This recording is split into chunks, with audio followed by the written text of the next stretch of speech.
welcome to another exciting episode of World of Business, your weekly update into trending news and latest developments on the stock markets. It's also on this show that we herald unsung but thriving business entrepreneurs.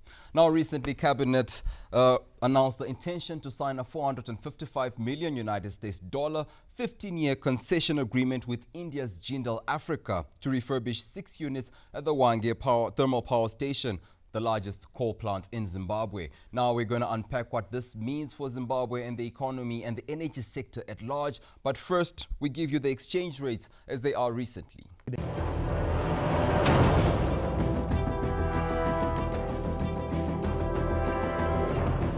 The Zimbabwe gold to the United States dollar interbank was at 26.69 ZiG. The Zimbabwe gold to the Great Britain pound interbank rate was at 35.93 ZiG. The Zimbabwe gold to the euro interbank rate was at 31.38 ZiG. The Zimbabwe gold to the South African rand interbank was at 0.64 ZiG. The Zimbabwe gold to the Botswana pula interbank rate was at 1.87 ZiG. Also give you commodity prices on the global market.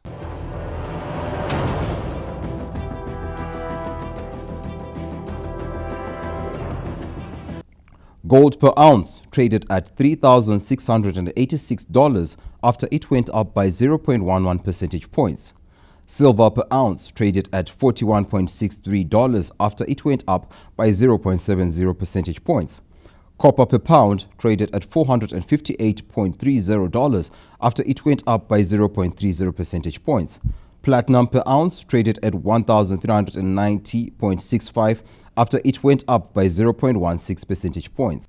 Now that's it for the first segment. Do stay tuned. We've got a lot more to unpack here on World of Business, only on ZBC.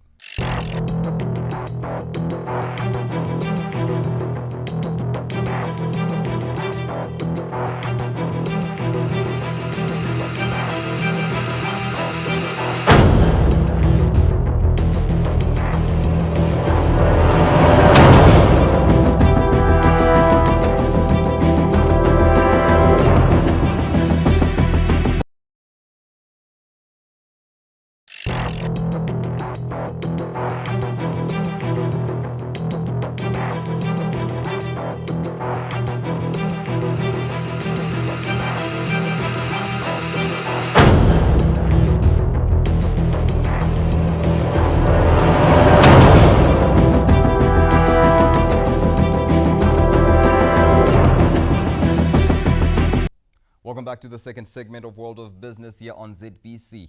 Now, Cabinet recently announced the intention to sign a $455 million United States dollar 15-year concession agreement with India's Jindal Africa to refurbish 6 units at Hwange thermal power station, its largest coal-fired plant. Now, the refurbishment project, it's expected to take 4 years, and Jindal Africa will recover its investment through revenue collection of electricity paid by the customers and consumers. Now, this initiative aims to boost the country's electricity supply and refurbish Hwange plant. Now, in the studio, I'm joined by Engineer Edzai Kachirekwa to help us dissect what this means for Zimbabwe's economy and the energy sector at large. Engineer, welcome to the show.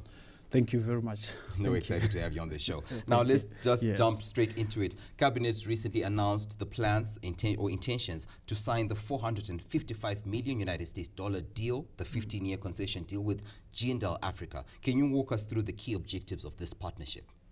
Well, I think the key objectives of the partnership mainly focuses on rehabilitating and modernizing the thermal stations from 1 to 6, right? And at the same time, making sure that everything which is there become modernized. We've got issues to do with our SCADA systems.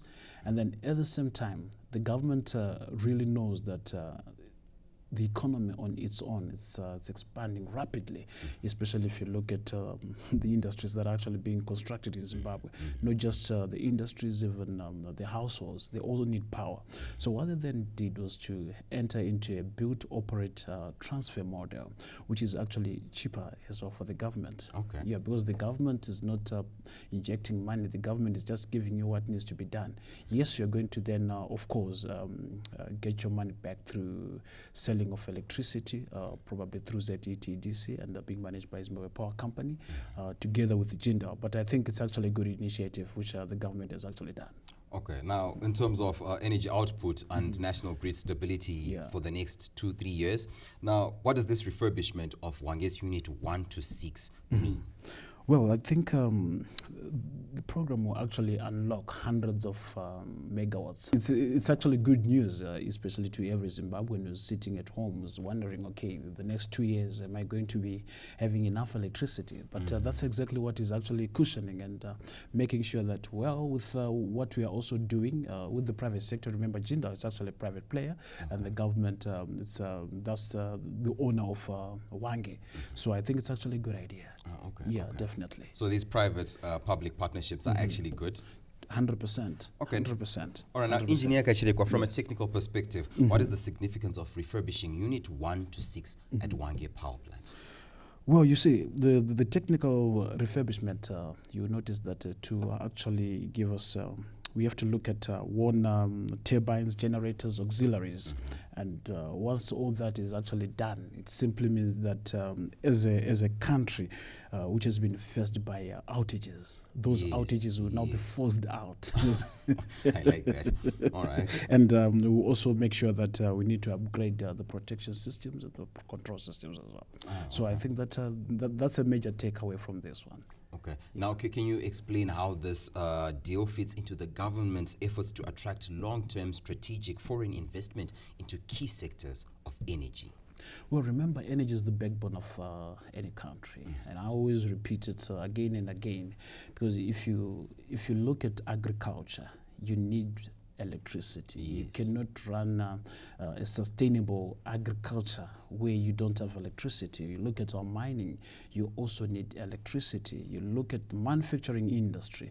You see, we cannot have a situation where we work in the morning from 7 o'clock a.m. to 9 o'clock, and then everyone is seated. And on its own alone, to actually attract more investors and more investments into the country, because the most powerful tool of any country is electricity. How am I going to invite investors who want to probably put up more energy power plants in Zimbabwe? So when they see that there's electricity already, they will actually come. I'll give you a very good example. Let's assume we want to put a nuclear thermal power plant. It needs external electricity to cool out, to make sure that its cooling system is actually maintained. So you need external power. So where is that external power going to come from? Wow. Yes. To generate power, we need external power to cool the system down. Correct. Okay. Now, in terms of this agreement, how do you think, or what do you think will ensure this partnership remains transparent and fluid between Zimbabwe and this company, Jindal Africa? Well, I think there's need to, for the government, now it's on the side of the government, which I know it has done its homework. It has done its homework. And us as the private sector, what we just basically know is that for anything to sell through, the political willingness of that country will make sure that everything moves correctly. So I think we've got no problem on that one. Now, talking about government. Yes. Now, how is government balancing coal-based power generation with its commitment to renewable energy and climate goals? Well, I think sustainable and value depend on strong procurement transparency. Please elaborate further. I like that, but elaborate further for our viewers. So we need to look at clear. Obviously, there's clear performance is what we call the KPIs. Yes. That we also need to look environmental and social safeguards as well. So I think those are some of the key things that we need to look into, especially when it comes to transparency. Okay. Yes, and at the same time, I think the private sector, they also need to involve some of our private players, especially those that are into insurance, the ones that are into energy as well, energy distribution as well. They also need to encourage them to partner with them, so that at least there is more transparency, and also you, the media, as well. That's your role. That's our role.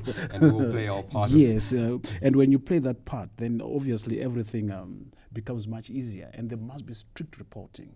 Very strict. Okay. Very strict. Because so the transparency shouldn't just be between ZESA and, or rather the cabinet and Jindal Africa. It should be within our structures before we go to the investors, rather. 100%. That's exactly how it should be structured. Okay. That's how it should be structured. And every time I've seen how the government is operating from a distance. We are the private sector. We don't work in the government offices. But obviously what then tells us what the government is doing is the production, which we are seeing. And we have seen that the government is actually doing quite a lot. And if you look at renewable energy projects which are also coming in, I think it also tells us that the government's policy is actually friendly to investors. Okay. And we are happy about that. All right. So the government is actually bringing policy-friendly investors into the country. So that's it for the second segment of World of Business here on ZBC. I'm still joined in the studio by engineer Edzai Kachirekwa, dissecting more on this deal. Do stay tuned here on ZBC.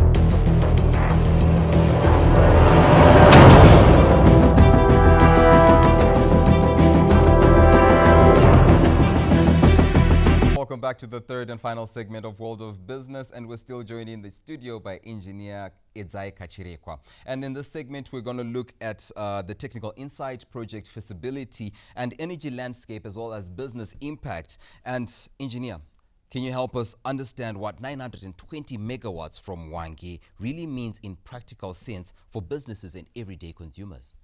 Well, I think as business, you understand that everyone is dependent on electricity. And because we are more dependent on electricity in everything that we do, I think it's actually a game changer.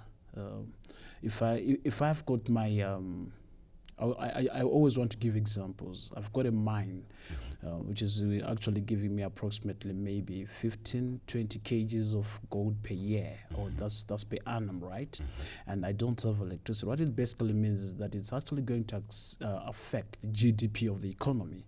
So as long as I've got enough power at my mine, simply means that the economy is actually going to grow. Same applies with my agriculture, or our agriculture as a country. We need to make sure that we continuously increase our output, because each and every day we've got new babies that are being born. Don't forget about that. They need food. So every time we expand at home, then we also need to make sure that we expand in our fields. And besides just expanding in our fields, we also have got our industries. What are we doing with our industries? Because right now, Zimbabwe, I think we are actually around 15% in terms of our manufacturing, whereby I'm looking at the country going to around maybe 30 to 35%, probably in the next 5 years. And this can only be practical if we have enough electricity, enough power generation in the country.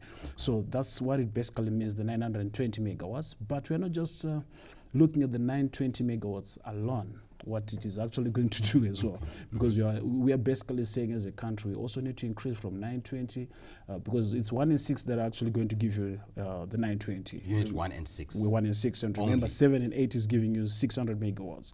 But looking at looking at Hwange, I believe it can actually produce more than 6,000 megawatts for the country alone. That will be enough for us to export.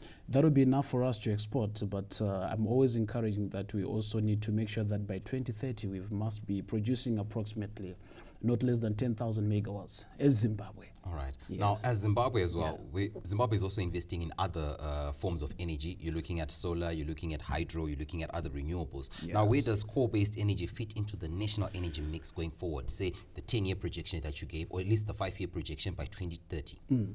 Well, you need to understand that coal remains an important transitional baseload source while renewables are there. it will remain.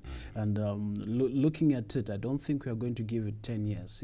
Coal is going to be there for the next 50 years, whether you like it or you don't. Are you sure, engineer? I'm very optimistic about it, because I'll give you a very good example. Look at Kariba Hydro. You know, it's no longer sustainable because of issues to do with climate change. But then how is your coal going to be affected by climate change? Obviously, we're talking about emissions, but now we've got new systems, new technology in place as well, which is now being installed to make sure that we fight against issues to do with climate change and emissions. So, however, at the end of the day, I would just tell you that coal is there to stay. It's not going anywhere. It's not going anywhere anytime soon. I'll give you a reference. Even in one of the biggest economies, which is the United States, they're actually saying coal is going to be there for more than 150 years. And I call that's what actually President Trump from United States said. So who's going to come and then say, okay, you're not supposed to be using your coal? No. Remember, we also need to industrialize. Those countries that we say they're industrialized countries, they were actually industrialized by coal itself. So we should do that. We have the resources, we've got the minerals. It is our mineral. We should make sure that we build more industries, we industrialize Zimbabwe, and we export more into SADC regions as well. Now, engineer, you were talking about SMEs, especially in relation with the power situation, with electricity. What should these businesses, these SMEs, do now to prepare for the coming improvements in energy availability? Because with the 920, I'm sure there's going to be a bit of an influx of energy. And what should these companies do to prepare? Well, I think they should invest in what we call energy audits and adopt energy efficiencies. But the 920 is not really enough for the small businesses. Are you sure? Yeah, I'm very sure. Look, you don't underestimate the growth of Zimbabwe right now. I think for some of us who have been walking and moving around the whole country, this country needs more power than 920 megawatts. Okay. Yeah, 920 megawatts, even to the SMEs, they do quite a lot of manufacturing. If you look long back, we had traditional giants who used to probably employ about 200 people, 300 people in the manufacturing sector. But now we've got the smart SMEs where they employ approximately 20 to 25, and then you've got 1,000 of those. So that means employment creation has been increased. And at the end of the day, what I'm basically saying is that for the SMEs, they also need to be part of this transition. This energy revolution, we call it an energy revolution. It's a revolution. It's a revolution. So they should also come in and probably come into consortiums where they say, okay, fine, we also need to to be players. So they approach the government as well. The government, if the government is willing to say, okay, fine, we'll give you Hwange 11 and 12. You can actually put your own thermal power station there together with the government, because this is a private public partnership, the 3 Ps that we talk about. So I think that would be something that we as, not myself obviously, I've actually moved from the SMEs, but I need them to look into that and expand. That's what they need to do as SMEs. All right. Now, engineer, how can other engineers like yourselves, local technical firms and young professionals benefit or get involved in these kind of infrastructure projects? Because this is like nation building. How then can they be involved? You see, the first thing that you need to understand is that you need to first love your country and love yourself before we even tell you what to do. So if you love Zimbabwe, then it simply means that you're also going to be like myself, seated in front of you, saying, that is exactly what we are doing. But we need now to encourage them by ways of incentivizing them, giving them proper salaries. I understand. Yes, our economy is growing, but at the same time, they need to come and be partakers of this. You know, tomorrow we are going to be asked by our children, what did you do? We've got enough human capital in Zimbabwe. That's one thing that you must understand. And we are rich in that. We've got well-skilled labor force in this country, both coming from the technical side. Remember, Nyika Yacho is not built by engineers and technicians alone, but it's also built by doctors as well. They're part of it. You've got lawyers, because they are the ones that actually make sure that if an investor is coming into Zimbabwe, they are going to stand there for us, look at the documents. Are these people not here to steal this country? That's the role, that's their duty. So we need to make sure that everyone is involved. And when we involve everyone, it's very easy for this country to grow. Look at the road network, which is happening now. It simply means that the fact that we have actually made sure that our road network looks good, it's actually an eye to attract investors. That's actually true. Once our road network is actually good, investors come in. Investors, it's a means of communication that is very good. Yes, yes. And at the same time, you have to look at the dams which are actually being constructed. Yes. That also tells you that we are going somewhere. So the engineers, the technical departments, the nurses, the doctors, everyone, you must be involved, the farmers. So I think this country really needs everyone. And maybe what I would also want to encourage each and every Zimbabwean out there is that this is your country. You should love it the same way I love it, the same way you love yourself. You know, we should keep the sovereignty of Zimbabwe. And it's for Zimbabweans. And no one is going to come here and tell us what to do with Zimbabwe. It's ours, it's our home. So it is since it's my home, I should tell you what to do. I should develop it more than any other countries that you might think are better than Zimbabwe. Yes. Those are quite powerful words coming from the engineer. Engineer Kachirekwa, we are very, very grateful to have you on the show. Thank you. Now, that is it for this episode of World of Business, where we were talking about the Cabinet's intention to sign a $455 million United States 15-year concession deal with India's Jindal, Africa. What's going to happen? We'll unpack it in following episodes that will come through. From myself, Tafara Benda Guta, and the crew behind the scenes, it's business as usual.